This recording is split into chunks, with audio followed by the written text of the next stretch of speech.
ও দাদা ফোনটা তো জন্মদিন মামা দিকে ডাকো। বলো বলো। বুঝলি তো মামা দিকে ডাকো। মামা দিকে ডেকে কি করবি তার জন্মদিনে মাটাকে এরকম করে ফেলে রেখেছে, ওদিকে ওদিকে মেরে দেবো আমি আজকে সামনাসামনি পাই।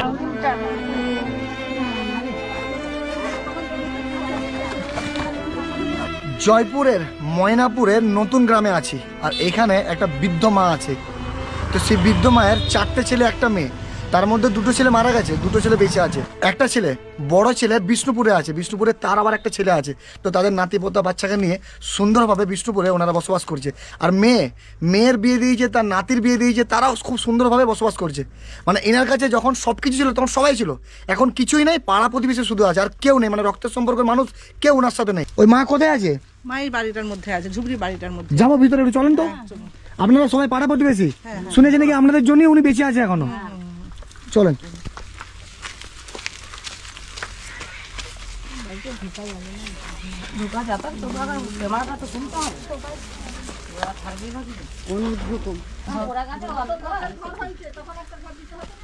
বাইরে যাবেন একটু, বাইরে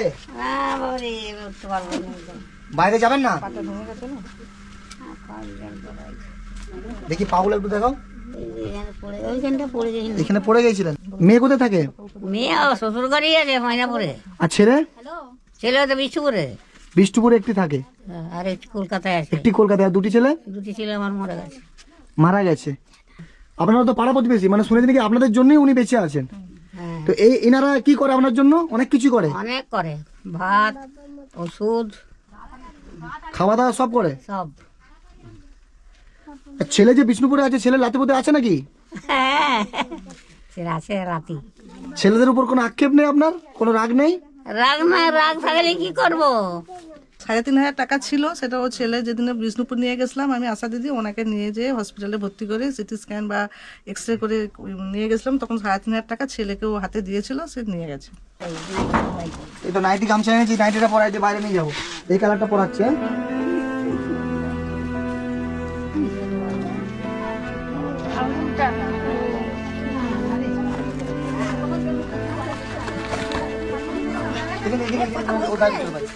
আরে চেয়ার টানলে বলছি, চেয়ার একটা দাও বসে।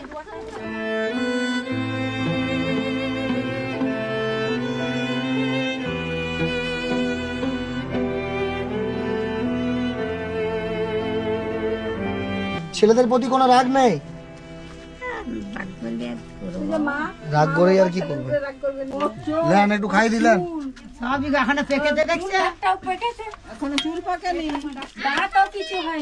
ছাতুটা আপনি খেতে পারবেন, বুঝছেন? এই গরমে উল্টো পাল্টা খাওয়াচ্ছি, ছাতুকে অনেক ভালো। ভালো লাগছে? জল আছে? তা বলছিলেন খাবনি বলছিলেন। ঠিক আছে, জল খান।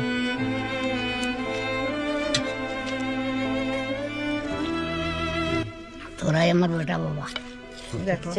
তোরাই আমার বেটা বাবা। আর শুনেছি মেয়ের আমার একটা মেয়ে আছে, মেয়ে আছে, ওনাকে ইনি মানুষ করেছে। উনি মানুষ করেছেন, ছোট থেকে নিয়ে ছোট থেকে ওনাকে নিয়ে এসেছে, নিয়ে এসে এখানে মাধ্যমিক পর্যন্ত পাস করেছেন, একবারে বাচ্চা বেলা থেকে নিয়ে এসেছে। লাতিকে যেভাবে মানে ভালোবাসে। মেয়ের মেয়েকে, নাতনিকে। হ্যাঁ হ্যাঁ। হ্যাঁ, সে খুব পড়তো, দেখতাম আমি তখন এসে গেছি এখানে আমার বিয়ের পর। তো নাতনিকে খাওয়ানো থেকে একবারে অতি যত্ন করেছেন। এখন নাতনি বিয়ে করার পরে বিয়ে করে কোনো খবর নেননি, এখনো কোনোদিন কোনো খবর নেননি। মানে নেওয়াটা তো উচিত। আমি আপনি যে নাতনি করে মানুষ করলেন, কোন কি করবো? উপরওয়ালা দেখবে,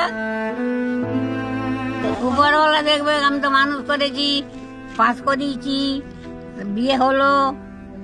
দেখানে তার কি নাম নাতনির? মামনি। মামনি। বিয়ে কোথায় হয়েছে? কতুলপুরে। 09 কালকে পানপাড়া একটু তেল 80। হ্যালো। আচ্ছা, তোমার দিদা এখানে থাকে তাই তো? হ্যাঁ আর তোমার দিদার কাছে তোমার বোন ছিল, বোন না দিদি হচ্ছে ও? হ্যাঁ। দিদি। ওর কোথায় বিয়ে হয়েছে? কতুলপুরে। কতুলপুরে। তোমার দিদিকে তো ওই মানুষ করেছে, তোমার দিদা? হ্যালো। তোমার দিদাই তো মানুষ করেছে ওখানে? ওখানে ছিল, বড় হয়েছে ওখানে। মানে মানুষ করেছে তাই তো? না, মানুষ ওখানে ছিল, বড় হয়েছে। তুমি কোথায় মানুষ হয়েছে? তোমার বাবা মায়ের কাছে তো? হ্যাঁ তুমি সেখানেই বড় হয়েছো? হ্যাঁ তাহলে তোমার দিদি যেখানে বড় হয়েছে সেখানেই তো মানুষ হয়েছে। হ্যাঁ। তো তোমার এখানে দিদা যে এইভাবে আছে এই অবস্থাতে, তোমরা একবার করে আসো এখানে। কোথা থেকে বলছেন? আমি এখান থেকে বলছি, তোমার দিদির বাড়ির পাশ থেকে। আমি তো গেছি, প্রতিদিনই তো যাচ্ছে, প্রায় দিনই। প্রতিদিন আসে? একদিন আইছিল, আমি যাচ্ছি তো। একদিন আইছিল। একবার মাকে দে না। দেখেন কি হ্যাঁ বলছে। একবার মাকে দে রে, তো মামাদিকে ডাকো। মামারা জানে, মামারা দুধ খেয়ে মানুষ হয়েছে, মামাদিকে ডাকো। মামারা জানে। ও একবার ফোনটা দাও, দাদাকে ফোনটা দাও, দেখছি ও দাদাকে ফোনটা দাও, মামাদিকে ডাকো। বলো বলো। ওই দাদা মামাদিকে ডাকো। মামাদিকে ডেকে কি করবি তার তুই? জন্ম দিয়ে মাটাকে এরকম করে ফেলে রেখেছে, ওদিকে মেরে দেবো আমি আজকে, যে সামনাসামনি পাই তোমার মাকেও তো জন্ম দিয়েছে। ওদিকে মেরে দেবো আমি। আমার মা না থাকলে একদিন মরে যেত, আমরা না থাকলে একদিন মরে যেত, কবে মরে যেত। গ্রামের লোক না থাকলে মরে যেত, তোমরা না থাকলে নয়।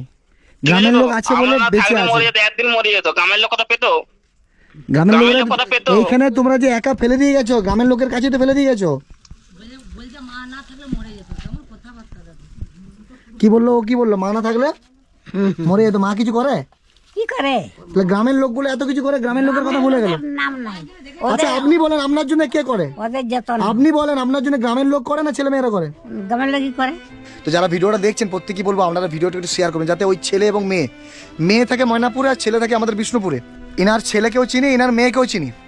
আমি চাইলে ভিডিওর মধ্যে তোমাদের মুখ দেখাতে পারতাম বা ইনাকে এখান থেকে চাপিয়ে আমি তোমাদের বাড়ি নিয়ে যেতে পারতাম ভিডিওর মধ্যে, কিন্তু তোমাদের সাথে আমার কোনো পার্সোনাল শত্রুতা নেই আর ঝগড়াও নেই। তোমরা মানুষ, আমরা মানুষ, ইনিও মানুষ। তাই প্রথম ভিডিওতে আমি তোমাদের মুখ দেখালাম না, তোমাদেরকে সময় দিলাম। আমি এখানে আশাকর্মী আছে, গ্রামবাসী আছে, আমি তোমাদেরকে সময় দিলাম। মেয়ে হোক বা ছেলে, কারা নিয়ে যাবেন, কোথায় রাখবেন, সেটা তোমাদের পার্সোনাল ব্যাপার। কিন্তু 10 থেকে 15 দিন তোমাদেরকে সময় দিচ্ছি। তোমরা 10 থেকে 15 দিনের মধ্যে যদি মাকে এখান থেকে না নিয়ে যাও বা মায়ের যদি কোনো একটা না সলিউশন বার করো, আমরা কিন্তু এখান থেকে থানায় যাবো। আমাদের এখানের জয়পুর থানার আন্ডারে আমরা কথা বলে রেখেছি। পাড়া প্রতিবেশী আশা দিদি আছে, এনারা আছে বলেই আজকে এই বৃদ্ধ মাটা এখনো অবধি বেঁচে আছে। প্রথমে আমি তোমাদেরকে সুযোগ দিলাম, যদি মায়ের কাছে না আসো তাহলে লাস্ট অবধি আমি ভিডিও করব এবং আমাদের যে জয়পুর থানা আছে সেই জয়পুর থানাতে তোমাদের আমি কমপ্লেন করবো।